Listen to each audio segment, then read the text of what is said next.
नमस्कार, बहुत स्वागत है आपका इंडिया वॉइस में। मैं हूं आपके साथ प्रज्ञा मिश्रा। उत्तर प्रदेश की सियासत में 2027 का चुनाव अभी दूर है, लेकिन राजनीतिक बिसात अभी से बिछने लगी है और इस बार सवाल सिर्फ सत्ता की लड़ाई का नहीं, बल्कि सामाजिक समीकरणों की वापसी का भी है। आपको बता दें, बहुजन समाज पार्टी ने अपने पुराने चुनावी फॉर्मूले की तरफ एक बार फिर कदम बढ़ाने के संकेत दे दिए हैं। मायावती ने पार्टी के राष्ट्रीय महासचिव और प्रमुख ब्राह्मण चेहरे सतीश चंद्र मिश्र को लीगल और मीडिया के साथ साथ चुनावी जिम्मेदारियां भी सौंपी है। तो क्या ये महज संगठनात्मक फेरबदल है या फिर ब्राह्मण वोटरों को दोबारा बीएसपी के साथ जोड़ने की बड़ी रणनीति? याद कीजिए, 2007 का वो चुनाव जब दलित ब्राह्मण सोशल इंजीनियरिंग के दम पर मायावती ने पूर्ण बहुमत की सरकार बनाई थी। अब करीब 2 दशक बाद बीएसपी उसी सामाजिक समीकरण को नए सिरे से साधने की कोशिश करती हुई दिखाई दे रही है। लेकिन सवाल बड़ा है, क्या 2007 का फॉर्मूला 2027 में भी काम करेगा? क्या सतीश चंद्र मिश्र एक बार फिर ब्राह्मण वोटरों के बीच बीएसपी की स्वीकार्यता बढ़ा पाएंगे? और सबसे अहम सवाल, क्या दलित वोट बैंक के साथ ब्राह्मणों को जोड़कर मायावती उत्तर प्रदेश की चुनावी लड़ाई में बीएसपी को फिर से निर्णायक ताकत जो है वो बना सकती हैं? क्योंकि 2027 की लड़ाई में सिर्फ वोटों का जोड़ घटाव नहीं होगा। सवाल होगा कि क्या पुरानी सोशल इंजीनियरिंग नए उत्तर प्रदेश में फिर से राजनीतिक इंजीनियरिंग कर पाएगी? क्या 2027 में मायावती का जो दौर है वो 2007 वाला सोशल इंजीनियरिंग वाला फॉर्मूला लौट आएगा? इसी को देखते हुए 2027 के में बीएसपी ने एक बार फिर से ब्राह्मण दांव खेला है।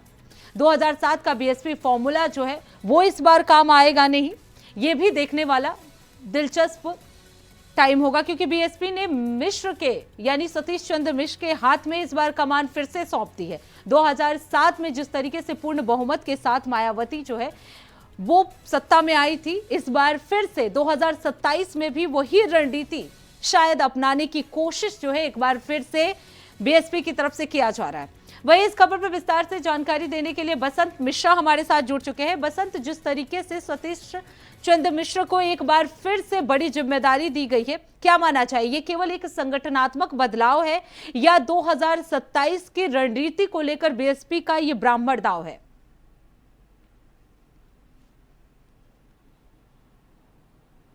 बिल्कुल, देखिए प्रज्ञा, जिस तरह से 2007 का चुनाव जब बहुजन समाज पार्टी ने लड़ा था तो उसमें सबसे ज़्यादा जो प्रत्याशी उतारे थे वो ब्राह्मण थे। उसी कड़ी में 2027 का चुनाव नज़दीक है, ऐसे में फिर से सतीश चंद्र मिश्रा को बड़ी जिम्मेदारी दी जा रही है और ऐसे में फिर से वही समीकरण साधने के लिए, वही प्रत्याशी उतारने के लिए बीएसपी की तरफ से सतीश चंद्र मिश्रा को जिम्मेदारी दी गई। लेकिन अब देखना ये होगा, चूंकि समाजवादी पार्टी ने अभी हाल ही में जनेश्वर मिश्रा जयंती पर ब्राह्मण सम्मेलन किया था, क्योंकि समाजवादी पार्टी भी चाहती है कि इस बार ब्राह्मणों को अपने पाले में किया जाए, लेकिन वहीं पर बीएसपी ने भी अब ब्राह्मणों को अपने पाले में करने के लिए सतीश चंद्र मिश्रा को मैदान में उतारा है। अब चूंकि मुकाबला दिलचस्प होता जा रहा है, वहीं पर बीजेपी लगातार ये कहती आ रही है कि वो सर्व समाज को लेकर के चल रही, लेकिन अब देखना ये होगा क्या वो ब्राह्मण चेहरों पर फिर से बीएसपी विश्वास जता करके उनको फिर से मैदान में उतारेगी या वो जीत दिला पाएंगे जो 2027 में उनको मिली थी। चूंकि 2027 का चुनाव बहुत अहम है और बीएसपी को बहुत अच्छे से पता है, अगर ब्राह्मण उनके साथ आ जाएगा और दलित वोट बैंक, चूंकि मायावती का पहले से उनके साथ में, अगर ब्राह्मण वोट बैंक उनके पास आ जाएगा तो कहीं ना कहीं 2007 वाला फार्मूला उनका काम कर सकता है। लेकिन अब सबसे बड़ी चुनौती बीएसपी के लिए ये भी है कि आखिर अभी तक मायावती कहाँ तक, आखिर अब ऐसी जरूरत क्या पड़ी जो सतीश चंद्र मिश्रा को बड़ी जिम्मेदारी दी गई है और फिर से ब्राह्मणों को पर दांव लगाने के लिए सतीश चंद्र मिश्रा फिर से मैदान में उतरेंगे। अब देखना दिलचस्प होगा, क्या फिर से 27 जो 7 वाला फार्मूला है वो 27 में कारगर होगा। जी प्रज्ञा। बिल्कुल बसंत, अगर बात की जाए, क्योंकि जिस तरीके से बीएसपी 2007 में भी पूर्ण बहुमत के साथ आई थी, उस समय ब्राह्मण को भी बड़ी जिम्मेदारी जो है मायावती की तरफ से दिया गया। इस बार फिर से बीएसपी में मिश्र के हाथ में पूरी चुनाव की कमान दे दी गई है, तो क्या माना जाए, दलित प्लस ब्राह्मण इक्वल टू 2027 का गेम चेंजर? इस तरह का कोई फॉर्मूला देखने को मिल सकता है इस बार?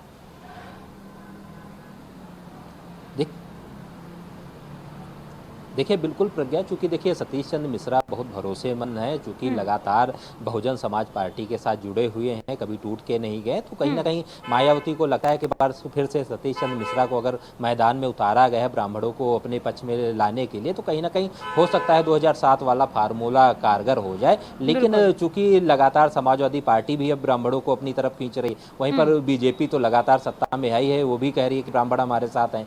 अब ब्राह्मण किसकी तरफ जाएगा या कौन से वो प्रत्याशी होंगे जिनको मैदान में उतारा जाएगा, ये तो आने वाला समय बताएगा। लेकिन इतना जरूर है कि 2027 का मुकाबला बहुत दिलचस्प होने वाला है। ऐसे में जो अभी तक ब्राह्मणों को लोग गाली दे रहे थे, जो कहते हैं, अब फिर से ब्राह्मणों को लेकर के एक बार फिर से जो बयार चली है, चाहे समाजवादी पार्टी हो, चाहे बहुजन समाज पार्टी हो या अन्य जो पार्टियां, वो भी अब ब्राह्मणों को अपने पक्ष में करने के लिए कहीं ना कहीं फिर से रणनीति चालू शुरू कर दी है। हम बिल्कुल बसंत, अब देखना दिलचस्प होगा कि इस बार मायावती का ये ब्राह्मण दाव जो है वो कारगर साबित होता है यानी। बहुत बहुत धन्यवाद बसंत इस खबर पे विस्तार से जानकारी देने के लिए।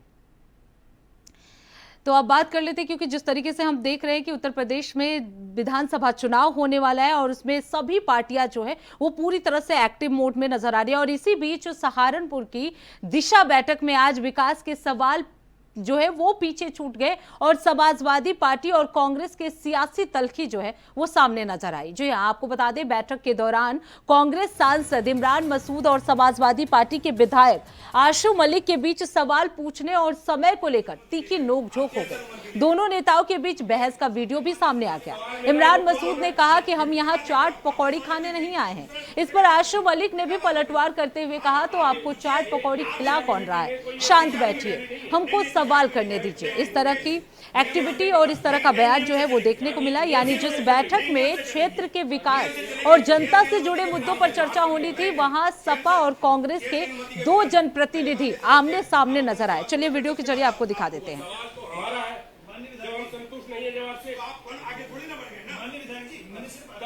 नहीं, ये तो मीटिंगों में होती रहती है, जनप्रतिनिधि हैं, सबके अपने अपने विषय हैं और मैं अध्यक्षता कर रहा था तो मेरी जिम्मेदारी है कि सबको बोलने का मौका मिले, बस इसके अलावा तो कुछ भी नहीं। नहीं, ये तो मीटिंगों में होती रहती है, जनप्रतिनिधि हैं, सबके अपने अपने विषय हैं और मैं अध्यक्षता कर रहा था तो मेरी जिम्मेदारी है कि सबको बोलने का मौका मिले, बस इसके अलावा तो कुछ भी नहीं।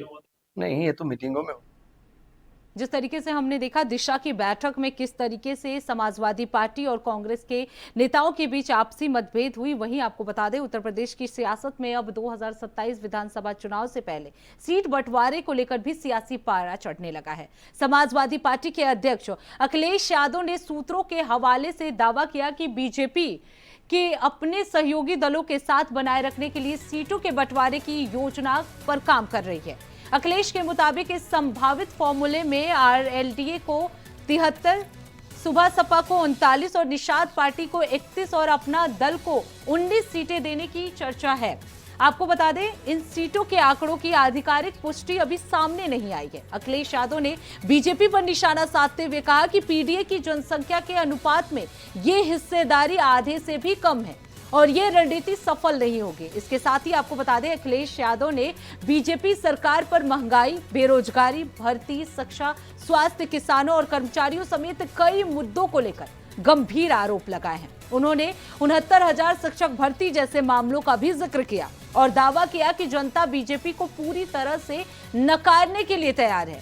यानी एक तरफ बीजेपी के सहयोगी दलों के साथ सीट शेयरिंग को लेकर चर्चाएं तेज है, तो दूसरी तरफ समाजवादी पार्टी इसे बीजेपी के खिलाफ अपने पीडीए नैरेटिव को मजबूत करने के मौके के तौर पर पेश कर रही है। अब बड़ा सवाल यही है, क्या बीजेपी वाकई सहयोगी दलों को इतनी बड़ी संख्या में सीटें देने की तैयारी कर रही है? क्या सीटों का ये संभावित फॉर्मूला गठबंधन को और मजबूत करेगा या फिर सीटों के बंटवारे पर ही सहयोगियों के बीच खींचतान बढ़ेगी? 2027 के चुनाव से पहले यूपी में गठबंधन और सीट शेयरिंग की सियासत अभी से ही गर्माती नजर आ रही है। वहीं आपको बता दें, बीजेपी के नेता राकेश त्रिपाठी ने अखिलेश यादव के इसी ट्वीट के आरोपों पर पलटवार करते हुए कहा कि अपनी पार्टी और सहयोगी दलों को लेकर चल रही चर्चाओं पर किस तरीके से सफाई दे रहे हैं, ये भी बीजेपी की तरफ से कहा गया। वहीं आपको बता दें, 2027 से पहले गठबंधन को लेकर यह सियासत तेज हो गई है और राकेश त्रिपाठी की तरफ से क्या कुछ सफाई इस पूरे ट्वीट को लेकर दिया गया, चलिए आपको सुनवा देते हैं। अखिलेश यादव जी बहुत चिंता में है, परेशानी में है और इसीलिए भारतीय जनता पार्टी के गठबंधन पर लगातार डोरी डाल रहे हैं, अफवाहें फैला रहे हैं, तमाम प्रकार के प्रयत्न कर रहे हैं कि कैसे कोई अलायंस पार्टनर उनके साथ जुड़े, क्योंकि जिनके साथ अलायंस उन्होंने कर रखा है कांग्रेस पार्टी, इमरान मसूद के बहाने लगातार उन पर इतना दबाव बना रही है जो दबाव वो बर्दाश्त नहीं कर पा रहे। कांग्रेस से छुटकारा चाहते हैं और नए अलायंस पार्टनर ढूंढने के लिए ही कपोल कल्पित अफवाहें फैलाने की चेष्टा कर रहे हैं। बेहतर है कि वो अपनी पार्टी के भीतर निगाह रखें, क्योंकि जिस तरह से चाचा शिवपाल यादव चचा आजम खान के साथ अकेले में गुफ्तगू कर रहे हैं, वो खतरे का संकेत समाजवादी पार्टी के लिए है। पार्टी ने जो है वो पलटवार किया है अखिलेश यादव की तरफ से जो है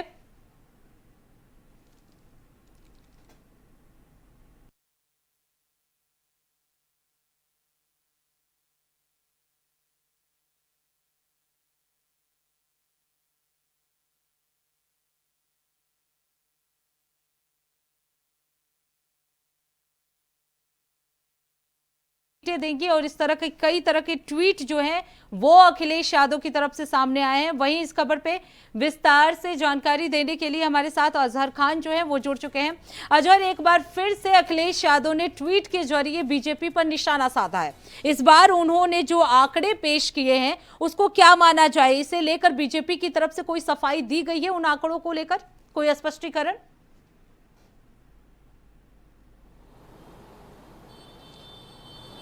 बिल्कुल, देखिए 2027 विधानसभा चुनाव को लेकर बीजेपी के सीट बंटवारे को लेकर अखिलेश यादव ने बड़ा बयान दिया है। अखिलेश यादव ने कहा है कि सूत्रों के मुताबिक जो जानकारी मिल रही है इसमें भारतीय जनता पार्टी अपने सामने हार देखकर और साथ ही पीडीए के दबाव और जवाब में उसके जो घटक दल हैं वो पार्टी से न छिटके उनके बचाव के लिए सीट बंटवारे की योजना बना रही है। और उन्होंने आंकड़े भी पेश किए हैं कि भारतीय जनता पार्टी अपने घटक दलों को कितनी सीटें देने वाली है। देखिए, आरएलडी की बात की जाए तो अखिलेश यादव के मुताबिक बीजेपी 73 सीटें आरएलडी को देने वाली है और साथ ही सुभाषपा को 39 सीटें, निषाद पार्टी को 31 सीटें और अपना दल एस को 19 सीटें देने की बात कही गई है। देखिए, ये बड़ा बयान है अखिलेश यादव का 2027 विधानसभा चुनाव को लेकर, क्योंकि देखिए बीजेपी इतनी बड़ी संख्या में कि अपने सहयोगी दलों को सीटें देगी, फिलहाल ये तो देखने वाली बात होगी जब लिस्ट जारी होगी। और आगे उन्होंने ये भी कहा कि सरकार सभी मामलों पे विफल है। उन्होंने आगे राम मंदिर का मुद्दे का भी जिक्र किया, 69,000 शिक्षक भर्ती के मामले का जिक्र किया, कानून व्यवस्था, तमाम मुद्दों का जिक्र उन्होंने किया।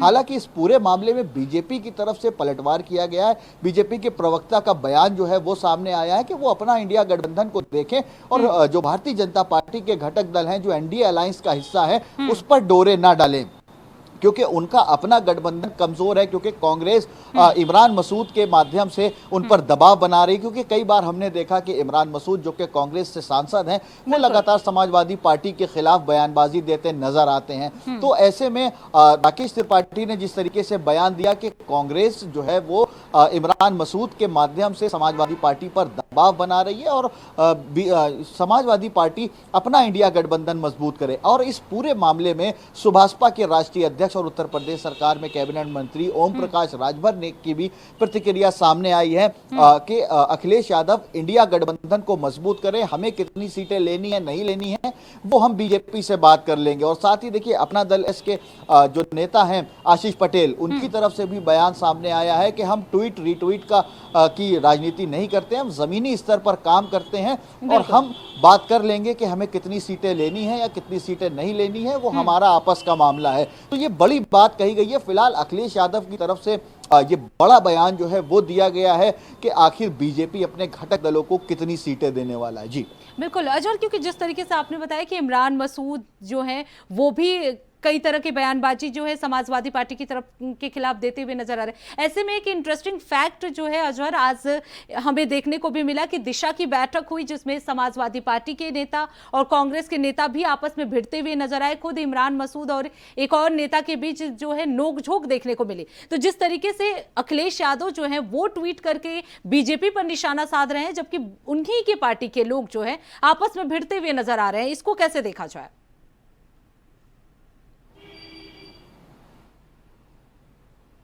बिल्कुल, देखिए ये पहली बार नहीं है जब इमरान मसूद ने समाजवादी पार्टी के खिलाफ कोई बात कही है। देखिए जिस तरीके से आज दिशा की बैठक में जो तस्वीरें सामने आई, इमरान मसूद मौजूद थे, उनके बगल में समाजवादी पार्टी के नेता आशू मलिक मौजूद थे और दोनों के बीच किस तरीके से बहस स्टेज पे देखने को मिली। और इससे पहले भी इमरान मसूद ने समाजवादी पार्टी पर कई तरीके के आरोप लगाए कि जो मुस्लिम समाज है वो समाजवादी पार्टी से नाराज है, इसीलिए तमाम लोग कांग्रेस में आ रहे हैं। तो इस तरीके की बात देखिए इमरान मसूद की तरफ से लगातार कही जाती रही है। तो इसको लेकर देखिए कांग्रेस आला कमान की तरफ से भी किसी तरह का कोई बयान नहीं सामने आता है, या उनको फटकार लगाई जाती है, या उनको ये सचेत किया जाता है कि इस तरीके की बयानबाजी ना करें। हालांकि कांग्रेस की तरफ से जो ऑफिशियल स्टेटमेंट आता दिखा है वो यही कि वो इमरान मसूद का अपना पर्सनल बयान है। लेकिन किस तरीके से इमरान मसूद इसकी शय पे इस तरीके का बयान दे रहे हैं, क्योंकि उत्तर प्रदेश में चुनाव है और इंडिया गठबंधन जहां कांग्रेस और समाजवादी पार्टी का गठबंधन है उत्तर प्रदेश में, राहुल गांधी अखिलेश यादव के बीच मुलाकात हुई, किस तरीके से जो है गठबंधन की बात सामने आई, और बावजूद इसके इमरान मसूद का इस तरीके से बयान आना, क्या ये राजनीति का हिस्सा है या कुछ और, या किसी की शय पर इमरान मसूद इस तरीके के बयान दे रहे हैं। हालांकि विपक्ष जो सत्ता पक्ष है वो लगातार इस तरीके की बात कह रहा है कि इमरान मसूद के जरिए कांग्रेस पार्टी जो है वो समाजवादी पार्टी पर दबाव बना रही है। फिलहाल अखिलेश यादव ने बड़ा बयान दिया है कि जिस तरीके से आरएलडी को 73 सीटें देने की बात कही है, सुभाषपा देखिए सुभाषपा को 39 सीटें देने की बात अखिलेश यादव ने कही है, निषाद पार्टी को 31 सीटें, सबसे कम अपना दल है इसको। तो देखिए ये बड़ी बात है। अखिलेश यादव ने किस आधार पर ये सीटों का बंटवारा कहा है, कहां से उनको खबर मिली है, तो फिलहाल वही बता सकते हैं। लेकिन अब सच्चाई क्या होगी, आधिकारिक घोषणा जब होगी सीटों को लेकर, अपने घटक दल को भारतीय जनता पार्टी कितनी सीटें देती है, फिलहाल ये देखना दिलचस्प। बिल्कुल अजहर खान, क्योंकि जिस तरीके से आपने बताया कि आरएलडी को 73 सीटें दी जानी है, एसबीएसपी को 39 सीटें दी जानी है, ये जो सूत्रों के हवाले से अखिलेश यादव बता रहे हैं, अब इस पूरे सीट बंटवारे को लेकर क्या किसी तरह की प्रतिक्रिया बीजेपी के किसी प्रमुख नेता की तरफ से आया? क्योंकि हमने राकेश त्रिपाठी का तो बयान सुना, लेकिन उनके अलावा किसी और का भी स्टेटमेंट इस पूरे मामले को लेकर, क्योंकि ये बड़ा बयान है और बड़ा स्टेटमेंट जो है वो अखिलेश यादव की तरफ से।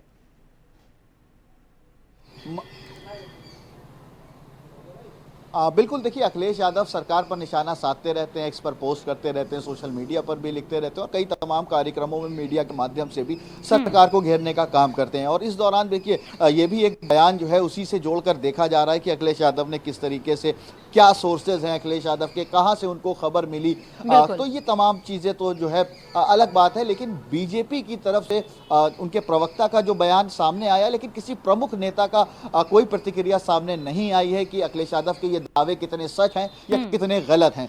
फिलहाल ये तो आने वाला समय ही बताएगा कि अखिलेश यादव ने जो राजनीतिक भविष्यवाणी करी है सीटों को लेकर, ये कितनी सही साबित होती है। बिल्कुल बिल्कुल अजहर, अब ये देखना होगा कि इस भविष्यवाणी का क्या कुछ असर जो है वो 2027 के विधानसभा में पे भी पड़ने वाला है। बहुत बहुत धन्यवाद अजहर इस खबर पर विस्तार से जानकारी देने के लिए। तो जिस तरीके से लगातार यूपी में 2027 के विधानसभा चुनाव को लेकर आपसी टकराव जो है वो नजर आ रहे हैं। एक तरफ जहां मायावती जो है वो ब्राह्मणों को साधने की कोशिश कर रही है, वहीं अगर सपा प्रमुख अखिलेश यादव की बात की जाए तो वो लगातार ट्वीट के जरिए बीजेपी पर निशाना साधते हुए नजर आ रहे हैं, सीट बंटवारे को लेकर बातचीत करते हुए नजर आ रहे हैं। अब यही देखना होगा कि 2027 के विधानसभा चुनाव को लेकर ये पार्टियां किस तरीके से अपनी रणनीति तैयार करती हैं। तो फिलहाल आज के इस बुलेटिन में बस इतना ही। देश दुनिया की तमाम बड़ी खबरों के लिए देखते रहिए इंडिया वॉइस। तब तक के लिए नमस्कार।